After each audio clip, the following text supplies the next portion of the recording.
Ang ating mga bell pepper kapamilya, alam niyo po ba itong ating mga bell pepper kapamilya, tinanim lang natin dito sa ating mga recycled materials na yung mga galon at mga mineral water na yan yung mga hindi na nila pinapakinabangan, pero sa atin ginawa nating kapakipakinabang, at ito naman sayang din kung itatapon lang natin. Kaya ito, humingi tayo kaysa itapon nga nila, at yung iba pa nga dito sa ating bahay ay yung mga pinaglalagyan natin ng mga fabric softener, saka yung mga pinaglalagyan ng mga panghugas ng pinggan. Ayan na po yung ating mga ginawa at pinagtamnan po natin. Sayang po kasi itong mga kapamilya, at dito natin itinanim tong ating mga bell pepper, at ito naman nilagay na natin dito sa mga galon na to. At sayang din kasi pagka itong mga galon na to hindi natamnan, kaya ito dito tayo nagtatanim sa mga galon, at ito mapapakinabangan pa natin kasi syempre imbis na bibili tayo,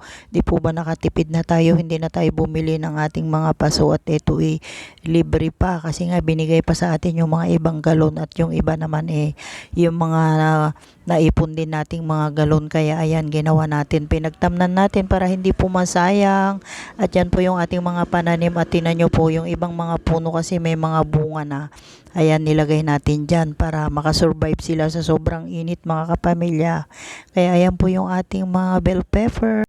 Ang ating mga kamatis, mga kapamilya, ito pong ating mga kamatis kapamilya, tinry po natin mag-transplant dito sa ating mga paso. At syempre pagka ganito kasing sobrang init, at pagka ganitong tag-araw mahirap po pagka yung mga pananim nating kamatis napakatindi ng init at nadadry sila. Kaya nag-try po tayong mag-transfer dito sa ating mga paso para makita natin kung makakasurvive ba sila kahit may mga bunga na. Pero ito naman sila okay pa rin kasi mula nung na-transfer natin hanggang ngayon, hindi naman sila nanibago sa kanilang bagong lalagyan. Kaya ayan, sinubukan natin mag-transfer siguro pagka matindi na yung init, at yung panahon nga natin napakainit ng panahon. Kaya ayan, nag-transfer tayo, at pagka nakita nating mas effective pagka nandito sila, siguro ita-transfer natin yung mga ibang puno para makasurvive sila sa init, kasi sayang din naman. At ito mga namumunga na, mga kapamilya,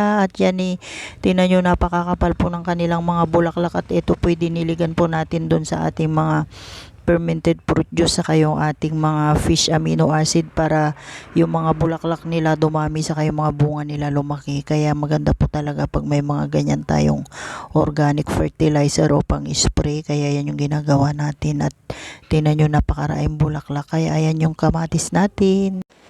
Ang ating mga okra, ayan, excited na po tayo at may mga pabunga na tong ating okra, mga kapamilya. Ayan po, at yan masarap po yung okra kasi ito yung paborito natin. Pagka may mga bunga, ginagawa natin, piniprito natin o kaya nilalaga natin. Napakasarap po kasi nito, at isa ito sa ating paboritong gulay. Kaya ayan, kapamilya, may mga bunga na, at syempre ito pwede na natin kunin pagka medyo lumaki sila ng kaunti. At yan naman mas maganda kasi pagka yung mga okra, mga kapamilya, yung hindi sila gaanong malalaki, yung katamtaman lang yung laki, at pwede na silang harvestin. Naku, masarap po yan, isawsaw lang natin sa bagoong saka sa kalamansi, masarap na yan. Kaya yan yung ating mga okra, kapamilya. Maganda po talaga pag may mga pananim tayo na mga ganitong gulay, at ito naman maganda to.